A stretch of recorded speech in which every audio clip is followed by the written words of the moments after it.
Howdy folks, it's Meandering Mike in the Man Cave of Madness, and we are doing another Hex Encounter Memories. We did one on my very first war game that I ever bought. That was Panzer 44 from SPI, and that was rather popular, so I'm doing another Hex Encounter Memories segment, and this is about the first war game I ever received as a present. So I received this in Christmas. Now, a little bit of background. This game came out in 1974. 1975 was when I received this. And I remember because 1976 was the upcoming bicentennial celebration, 200 years of America. And there was the Freedom Train. It was an exhibit that was on a train that was touring, and it was established and put together like in 1974. It started touring different cities in 1975 and 76, and it came to Seattle in the end of 1975. This was before the Kingdom was finished construction. This was down near King Street Station. Went and saw it with my family. Remember, there's all sorts of really cool exhibits on it. Now, like there wasn't the Liberty Bell itself. I believe there's like a Liberty Bell exhibit and all these things. I got really interested in, the bicentennial celebration. That Christmas, my parents gave me 3 games for Christmas. This was one of them. This was the first war game I'd never seen in Avalon Hill. Before, they also gave me Outdoor Survival and D-Day. And so that was Christmas 1975. Now, what was really interesting about this game, I'd been buying various SPI games, and I didn't even really know at that point that Avalon Hill existed. I may have seen some mention of it somewhere, but I wasn't really tuned into it. And what struck me as there was one is, it was in a box. It was smaller, but the maps were mounted. The counters now didn't come. They didn't have these trays. I put this tray in here, but were much more colorful. They were glossy. The maps were glossy. Now you can't probably see it from this. Well, you can see the glare here maybe, but yeah, look at all that glare coming off there. Now, at first, I was kind of impressed by the colorfulness of it, but I soon found out that I didn't really like gloss maps and counters because they would slide around and slip and fall off of each other. So very early on, I became a fan of matte finish maps and counters.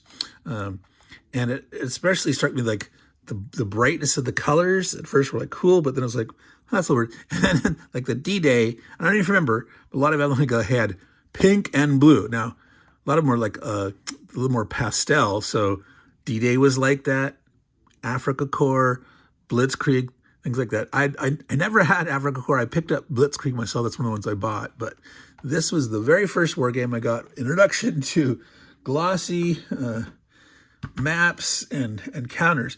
Now, one of the things about this game was it was much easier for me to learn how to play for a number of reasons.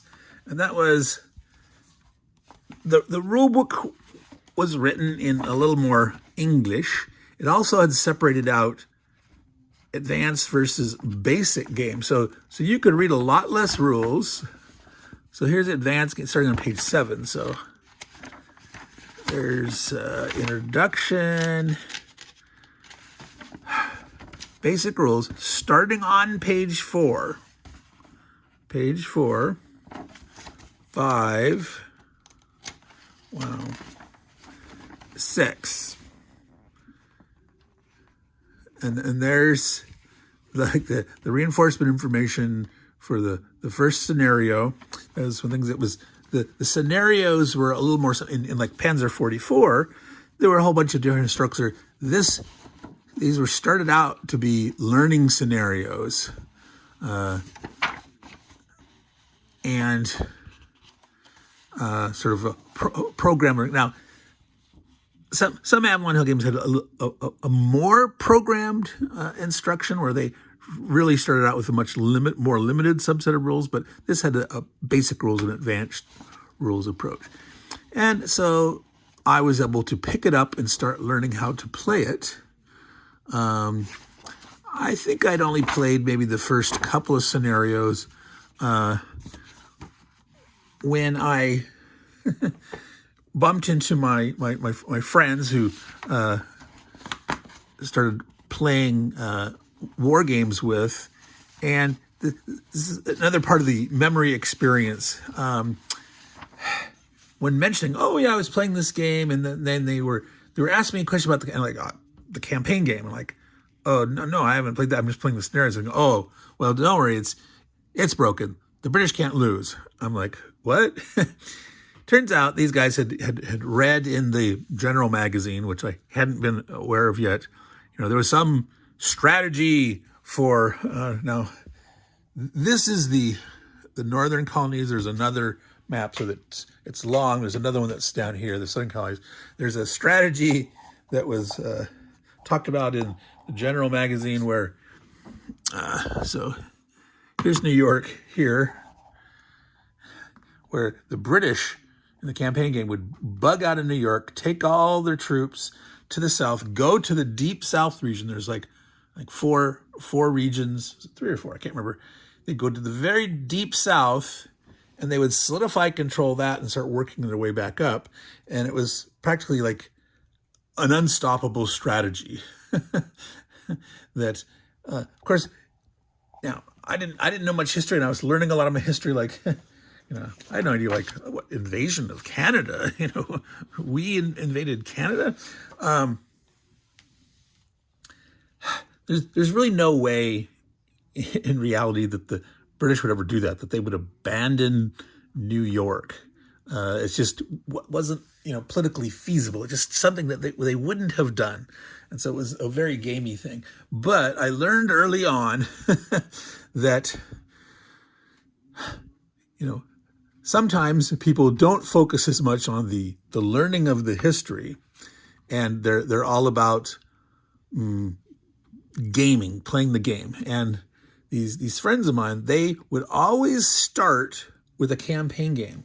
They wouldn't play the basic game. They would learn straight and they had been playing a lot longer than I had. I had just started war games, and they had been playing for years. But they would start with a campaign game, start with the advanced rule, and that's where they would want to start playing. And they liked the sort of what we now call the sandboxness, that you can do whatever, that you can change history, that you can do things like abandon New York and try different strategies. And it's like, I was at the point where I was learning history through these games, and I wanted to focus on that. So there was a lot of times I got roped into playing campaign games of stuff where I didn't know how to play the game, and they would frequently stuff me in like, oh, here, you can play, Italy in World War II,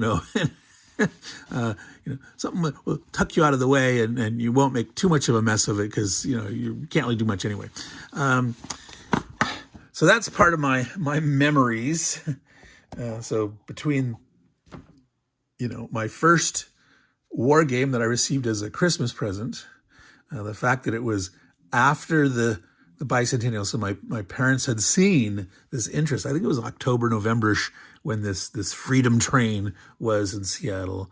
And so they actually went out and knew that I had this interest in the war games that I've been buying the ones, bought me games, based on my interest, and it did expand my horizon into. So I found out like these were being sold in the Sears.